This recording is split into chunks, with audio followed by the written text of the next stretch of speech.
The Battle of Eylau. Napoleon on the brink of defeat. Can the most massive cavalry charge in history save the day? Can the Russians prevail after they annihilated the French VII Corps? Let's find out in today's episode of History Reloaded.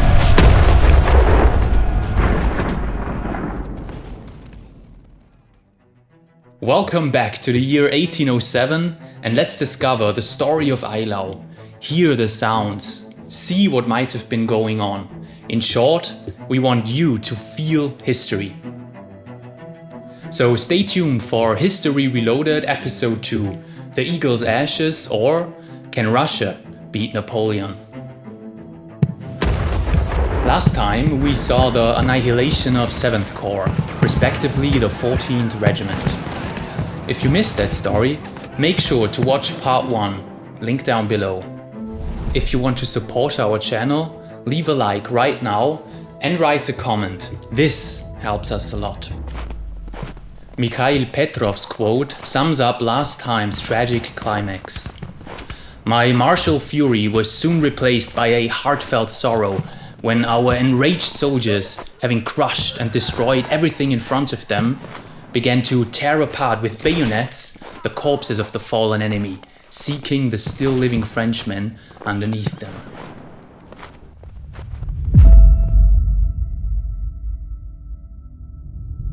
It is the 8th of February at midday. The current situation is as follows.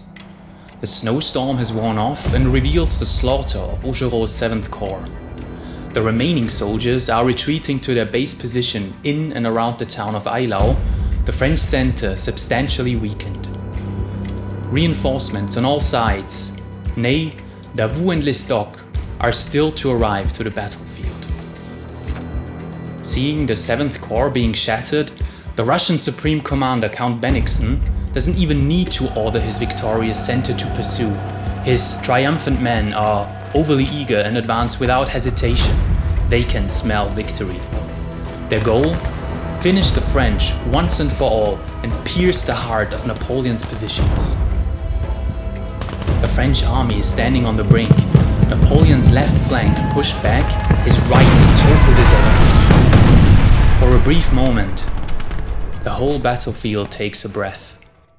But then, all of a sudden, the pursuing Russians emerge from their position with loud chants that even pierce the noises of battle. Probably 5,000 men go after the remains of 7th Corps and advance towards Eylau.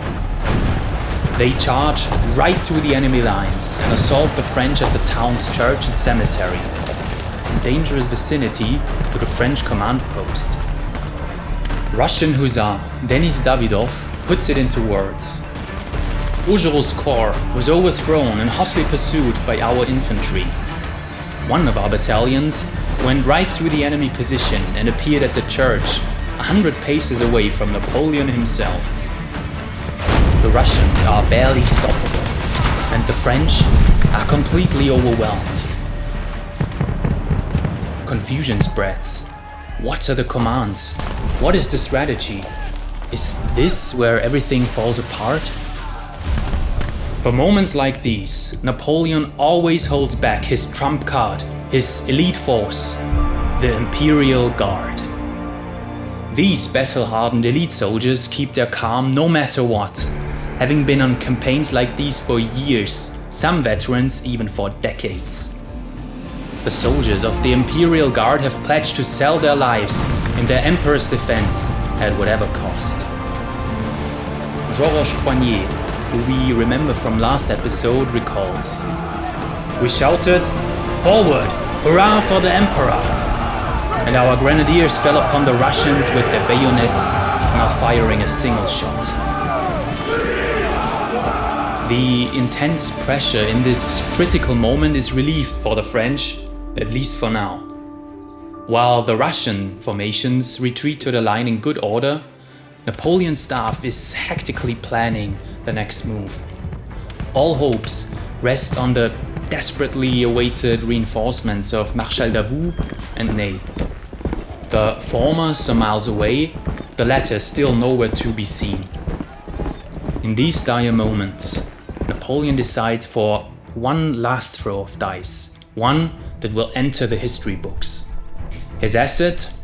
Famously eccentric and brave Marshal Joachim Murat, Supreme Commander of the French Cavalry Reserve. Historian Andrew Hilliard Atteridge wrote, Murat was beside Napoleon, who with his staff and escort had posted himself on a rising ground near the cemetery of Eylau. At the sight of Augereau's broken line, the emperor supposedly said to Murat, "Are you going to let those fellows eat us up?" At 1 p.m, the roaring battle noises are fading away. Only the pitiful cries and moaning of the wounded men and horses cut through the temporary silence. But then, suddenly, a strange rumbling appears. The Russians wonder, is there a new storm brewing in the clouds? The realization comes as a shock. This isn't any natural occurrence. This is a different force of nature preparing to sweep them away. At the ridge of the low hill on which Eylau rests, the French cavalry units start to sweep down quickly. The Russians see with horror as the French, in a ludicrous maneuver, entirely unexpected, have assembled not only some squadrons, no, it is their entire cavalry to the right of Eylau. It is an avalanche made of flesh and steel. At least 10,000, maybe 15,000 riders of all sorts, cuirassiers, dragoons, hussars, even the guard cavalry. It is nearly everything the French got. Led personally by their division commanders and by Marshal Murat himself, they form an endless steamroller directed at the Russian center. Every muzzle the Russians bring to the field, from musket to cannon, is turning against this mass of units. The French are battered, and although under heavy losses, the sheer size of this behemoth makes it impossible to stop it. The French cavalry crosses the no man's land between them and their opponents in no time. Only seconds are now between them and the Russians.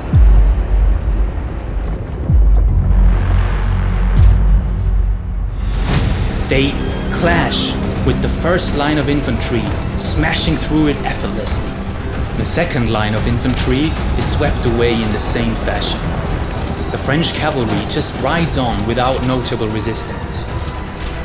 Their charge exhausts its momentum only at the third line, and the wave breaks off the defensive square formations the Russians hastily formed in the back. The horses wouldn't charge at this wall of bayonets, so they turn and disperse. In this turmoil, a sharp melee frenzy erupts as the Russians throw everything they have at the now immobile cavalry that is an easy target for their muskets and cannons. The whole fight has only been a matter of tens of minutes when the French retreat back to their initial position at Eylau, leaving behind a staggering 2,000 men and horses on the battlefield. The cavalry's bloody mission is accomplished. The Grande Armée escapes a potential catastrophe. As imposing as this massive cavalry charge must have been, its real effectiveness is questionable. There are reasons why this tactic was practically never used. Quite quickly, the Russians were able to react accordingly, and even if the French assault had come unexpectedly, in the end, a cavalry-only charge had no chance against the combined Russian armed forces. Napoleon certainly was no fool, and he used his attack rather as a desperate attempt to gain time for the rest of his army to reform and for Davout to arrive, without real hope of achieving any tactical goals apart from that. At least this objective was accomplished, as the Russian center was in complete disarray, while on Napoleon's right flank, his Iron Marshal, Louis-Nicolas Davout, finally leads his corps into battle. It is at the same time that Lestocq's Prussians arrive, marching across the entire battlefield, passing behind the Russian lines to meet Davout head-on. The whole Allied army has to reposition its center to counterweight the French superiority. Davout's battalions march in tight columns through the snow, then swing into action, rolling back the Russian left flank with brutal determination. His men drive into the enemy, threatening to collapse the line, pushing it back in almost a 90-degree angle. Davout's assault seems unstoppable. By 3:30 p.m., 3rd Corps has advanced beyond its initial objectives. His divisions are north of Serpallen, having outflanked the forest above Kleinsausgarten, and is driving on Anklappen at the heart of Bennigsen's position. Bent back like a hairpin, the Russian left wing looks ready to crack under the pressure when Lestocq's corps marches into line, stalling the French advance. Half an hour later, with dusk about to fall, Lestocq launches a devastating attack on the French, finally bringing Davout's onslaught to a halt. By Lestocq's own accounts, the infantry advanced now with drums beating and with such order and resolution as to leave nothing more to be wished. A brisk and murderous fire now commenced upon the enemy from the artillery and small arms. The fatigue of the troops, having marched 12 and fought incessantly for 2 hours, made it impossible to pursue our victory further. Therefore, between 4:30 and 5 p.m, all sides ordered their weary troops to mount guard, set camp, and treat their wounded and injured. Yet while generals plan their moves for the next day, the true decision has long been written, out there in the bloody snow. Lines of corpses mark where the infantry had stood and trace the paths of the cavalry charge. Meanwhile, the camps of the two armies are filling up with the injured as surgeons, stretcher bearers, and comrades alike fetch casualties from the battlefield to the town. As always, I want to pause for a moment and shine a light on the brutal reality behind these events. On the surface, with only anonymous numbers and the names of great commanders, it is easy to glorify. But what did this day mean for the men on the ground, the common soldiers who actually carried the cost of it all? After the battle, all troops search among heaps of bodies for brothers, sons, comrades. Horses, mortally wounded, stumble and drag themselves through the snow, neighing pitifully for their riders. It is likely that 40,000 men were lost around the 8th of February. Some accounts go as high as 25,000 or even 30,000 losses on each side, unseen in the battles up to that day. For the Russians, 3 to 5 men out of 10 did not make it. 3 to 4 out of 10 French soldiers got killed, while 1 out of 10 Prussians didn't return home. Mikhail Petrov, serving in the Russian army, confirms the death toll. In my company, I only had 47 men surviving out of over 300. Everywhere, the cries of the wounded blend into the night. French, Russian, Prussian, indistinguishable in pain. With no hospital, every building is turned into a makeshift shelter.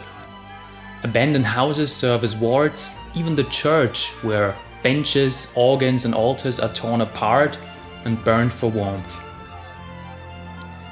Soldiers were queuing for treatment, forced to watch and listen as the men before them were operated on. In these conditions, many wounded faced another battle against infection and gangrene, which mostly meant amputation. 40-year-old Dominique Jean Larrey, Napoleon's chief surgeon, worked ceaselessly together with his staff. At Eylau alone, he is said to have performed more than 200 amputations, some in less than 2 minutes, without anesthesia. He said, "However cruel an operation may seem, it is an act of humanity in the hands of the surgeon when he can save the life of the injured." In 1807, Dominique Larrey was already a famous role model among the surgeons of his time. His experience made him revolutionize surgery in many ways, inventing new operating methods and introducing medical protocols by which mortality rate following amputation was decreased from over 50 to less than 10%. Napoleon himself held Larrey in the highest regard. He once remarked, "If the army should ever raise a monument to gratitude, it must be dedicated to Larrey." And indeed, today a statue still stands in Paris at Val de Grâce, depicting not a conqueror, but a healer. So as the night falls, there is little rest for the wounded and injured, no glory and triumph, only emptiness and agony. When the men from Ney's 6th Corps finally arrive, it is too late for the fight, but seeing the slaughter, not only the marshal wonders, who has actually won this battle? It is later that night that French outposts detect movement in the Russian camp. Count Bennigsen has called a council of war. The bottom line, his men are exhausted, their ammunition nearly gone. Marshal Ney's 10,000 men threaten his flank and the decision is made: retreat. So there is no victory, no breakthrough. But Bennigsen has defied Napoleon at least for one day of pitched battle. Napoleon remains on the field and proclaims victory. But it is a victory in name only. That night, the French command itself had debated their own retreat, so heavy were the losses, so little was their belief in victory. The Battle of Eylau ends in futility. Napoleon holds the field, but his aura of invincibility has cracked. Europe has seen him bleed. This battle showed to the world that Napoleon could be put into his place. Marshal Ney, who arrived too late to fight, but in time to witness the horror, gave the verdict that history will remember. What a massacre, and without result! Here we end the chapter of the Battle of Eylau, but the campaign will not stop there. In June 1807 at Friedland, the Russians were decisively defeated in one of Napoleon's absolute victories, restoring the aura of triumph he had enjoyed before Eylau. At the Russian border in Tilsit, Napoleon will dictate peace on Prussia's King Frederick William III and Emperor Alexander I of Russia, and redraw the map of Europe, founding the Duchy of Warsaw as vassal state and put Europe under his thumb again. But in 1807, Eylau stands frozen in memory, a monument to suffering and the terrible and pointless price of war. Thanks so much for watching. Your feedback means a lot to us, so please leave a comment and tell us what you think. If you missed part 1 of the battle, make sure to watch that episode right now. Link down below. See you next time at History Reloaded.